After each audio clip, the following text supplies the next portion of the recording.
Assalamualaikum warahmatullahi wabarakatuh. Di sini kami akan membahas tentang matan keyakinan dan cita-cita Muhammadiyah.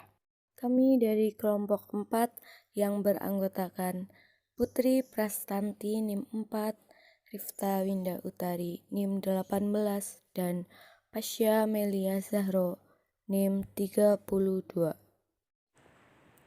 Ya, yang pertama itu ada cita-cita Muhammadiyah. Cita-cita Muhammadiyah itu ideal terkandung dalam rumusan maksud dan tujuan Muhammadiyah, yakni mewujudkan masyarakat Islam yang sebenar-benarnya.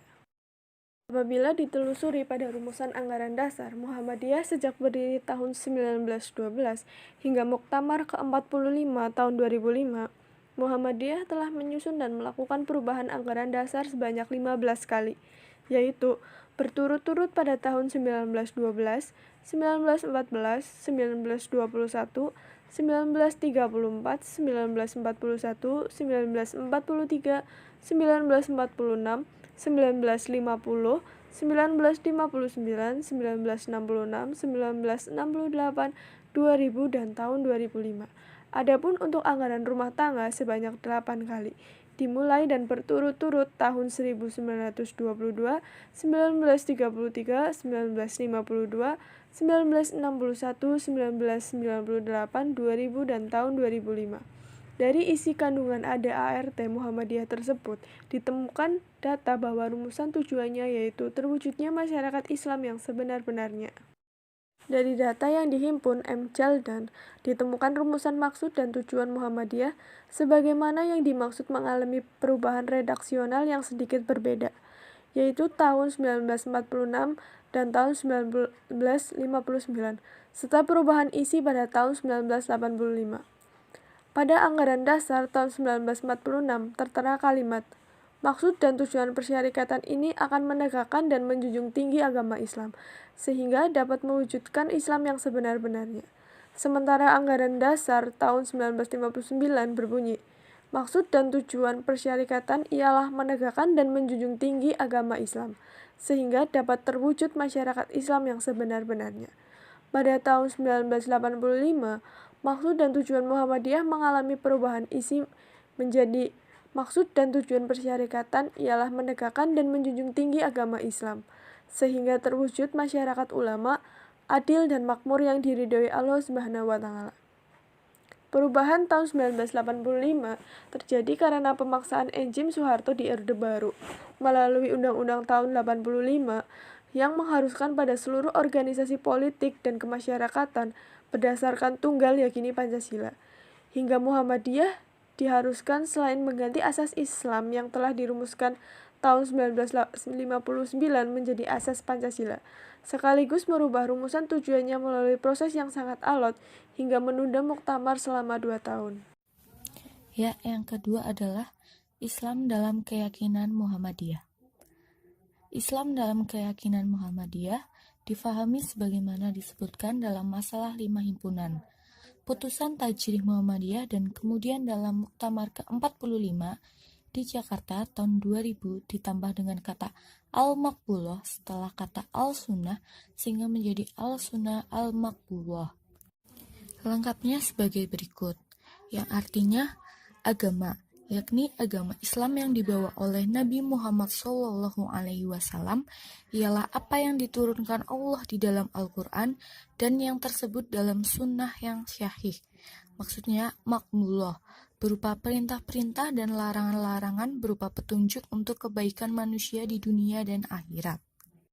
Firman Allah Subhanahu wa Ta'ala dalam surat Al-Maidah ayat 3, surat Al-Imran ayat 19 dan 85, yaitu sebagai berikut, yang artinya, pada hari ini telah kusempurnakan untuk kamu agamamu dan telah kucukupkan kepadamu nikmatku dan telah kuridhoi Islam itu jadi agama bagimu. Sesungguhnya agama yang diridhoi di sisi Allah hanyalah Islam. Barang siapa mencari agama selain agama Islam, maka sekali-kali tidaklah akan diterima agama itu daripadanya, dan dia di akhirat termasuk orang-orang yang rugi.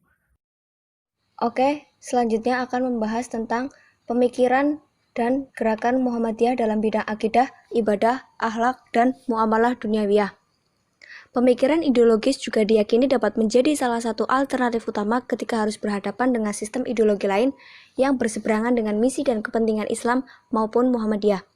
Sejumlah prinsip fundamental ideologis tersebut menurut Haidar Nasir adalah yang pertama bahwa Muhammadiyah merupakan gerakan Islam yang meyakini dengan sepenuh hati bahwa Islam sebagai satu-satunya agama Allah yang benar. Kedua, Muhammadiyah sebagai gerakan Islam mempunyai maksud dan tujuan menegakkan dan menjunjung agama Islam melalui sistem dakwah dan organisasi untuk terwujudnya masyarakat Islam yang sebenar-benarnya. Yang ketiga, Muhammadiyah sebagai gerakan Islam dalam mencapai maksud, tujuan, dan cita-citanya diwujudkan dan diaktualisasikan dengan jalan melaksanakan dakwah Islam yang membawa seruan untuk beriman, amar ma'ruf, dan nahi mungkar yang berwatak tajdid, baik yang bersifat pemurnian, misalnya seperti purifikasi, revitalisasi, maupun pembaruan seperti reformasi, dinamisasi, dan transformasi. Yang keempat, bahwa Muhammadiyah sebagai gerakan Islam dalam membangun kehidupan yang dicita-citakan. Yang kelima, Muhammadiyah sebagai gerakan Islam di Indonesia senantiasa menyadari dan mengindahkan keberadaan hidup masyarakat dan bangsa serta negara Indonesia dengan tekad mengemban misi dakwah Islam untuk kemajuan dan keselamatan hidup umat dan masyarakat di dunia dan di akhirat. Yang keenam, bahwa pencapaian tujuan Muhammadiyah dilakukan secara terus-menerus dan ditempuh melalui sistem organisasi yang merupakan satu teori dan strategi gerakan yang utuh dan solid yang didukung oleh sarana dan prasarana sebagai alat dakwah yang harus diselenggarakan dengan sesama dan niscaya. Ketujuh, pencapaian tujuan dengan sistem organisasi bagi Muhammadiyah hanya akan berhasil jika mampu melakukan pembinaan anggota sebagai subjek dakwah secara terorganisasi yang membentuk satu kesatuan jamaah atau komunitas dan jamiah atau organisasi di bawah imamah atau kepemimpinan yang kokoh. Yang terakhir, bahwa dengan sistem gerakan yang terorganisasi secara permanen dan memiliki nilai-nilai fundamental ini, Muhammadiyah senantiasa menjunjung tinggi ukhuwah Islamiyah dan islah dengan tetap istiqomah dalam menunaikan dakwah untuk terciptanya rahmatan lil alamin dengan kehidupan umat, masyarakat, bangsa, dan dunia kemanusiaan. Yang pertama, di bidang akidah. Akidah adalah beberapa perkara yang wajib diyakini keberadaannya oleh hatimu, mendatangkan ketentraman jiwa, menjadikan keyakinan yang tidak bercampur sedikit pun dengan keraguan. Dari berbagai penelitian tentang Kiai Haji Ahmad Dahlan, hampir semuanya sepakat bahwa pemikirannya tidak dapat dipisahkan dari ide-ide pembaharuannya, seperti Ibnu Taimiyah, Ibnu Qayyim, Muhammad Abduh, dan Rasyid Ridho yang menolak ajaran-ajaran yang tidak ada sunahnya dari Rasulullah atau bid'ah, tahayul, dan khurafat. Yang kedua, di bidang ibadah.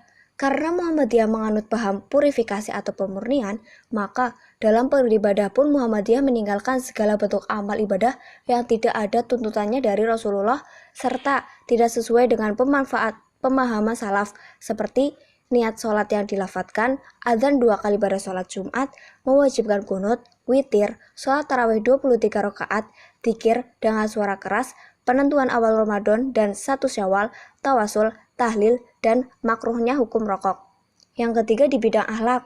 Akhlak adalah sifat yang tertanam dalam jiwa yang menimbulkan perbuatan-perbuatan dengan gampang dan mudah tanpa memerlukan pemikiran dan pertimbangan.